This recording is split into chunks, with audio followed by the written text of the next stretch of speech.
ner malakan yam biya malkan wor online TV channel to kon kalermi bajwen be kon leng muje togre wish ke United State mi jiram jedit ka nor online TV channel gore jeno gender jenyo nasin ko ken ko no jeno jen bader subscribe ka de jenyo bog nasin ko ken chuje paru jeno bi notification bell muje twan ka jen lere bu kon lingwas me reg mu chala do che tok gwas mi chimane chi ko ngarten ke kure no che togo no take gaddol mi shanna kare kur kana mo en gaddol mo te kurundi jandang rawidere wala run dabka jandana gor no banyo ga yekel en gwasme gwaye korojen chalat gwasme chalado shanger kuraka chajanak kama yandit kanti ko kor to kuraka me chi kuru chi to ko kan chi ko ngar ka fil mi chi kuru cha to ko cha dol mo chajanak dol mitekerun ti jandang rawide raw ajan dol dan shanak jana nger kuraka wanak mesda ba mesda namo ano naga jara wech kuru kwach payam ka chenga de jala friday paywa naga jara ka chenga de ka jok ka United State ano chala do jan naga jaka tiang ka thogden ka ngar alo lere u per ne jaka jaja per ka gwas dan en ngar che tok chawra jmo chaja la de major panlino bangwang ke jaramadana la kur ki acting police director la jan kur police ni mente let rewi ka kantin mone chela do chire ko mo che tok ramadana nak dolon te karuni jandang rawi do chala do jen ngai ke je wa criminal jen poina wajen chinga ka camera kem ka IDP cam bintiu ngai kon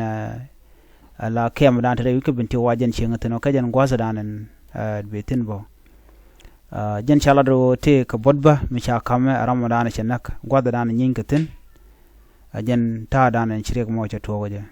en jen wa chanang dul walba ko bonmi di bodan cha kame gwada danen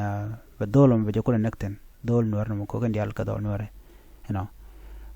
jere ga me chituogo re wichin mi gwa kuraka che ngai kono no kure jaga long sometime mi chutin ko ngarajin ka loj mo gwa mi tin ko bi nyen kana je de kan che nyen karan ko kure la naren kutin ka kunar tin chi o to tana ka ga ka mong ne jen dong ni je gol kuje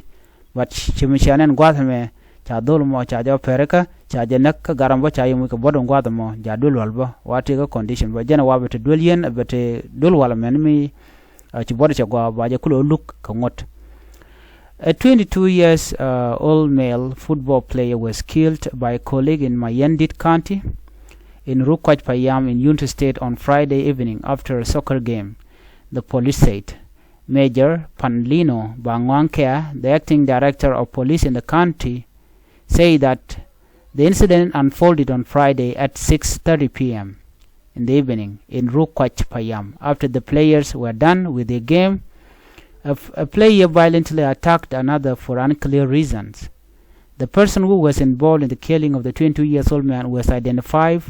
by local authorities and was arrested because he's a criminal. He said the killer, who lived in Bentiu IDP camp, was injured by the deceased during the confrontation and has been taken to a health center in Rukwach for treatment.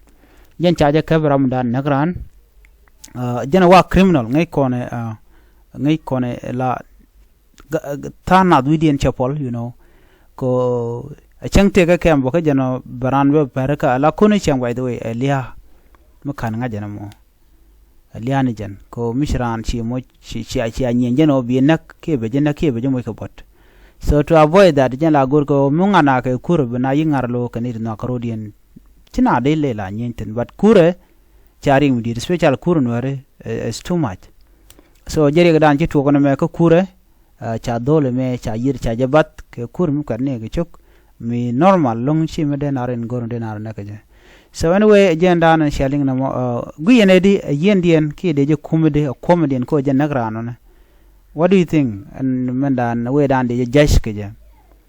ko ngai kono charana ka nagrana per je ko chalarne rami nagi kuji okay there go baramin nagni je ngi je la kuja takatet karuni de yen ke jama ki ngumi de let ke je nye nana gode nywa ye kel biya ta kamal bye bye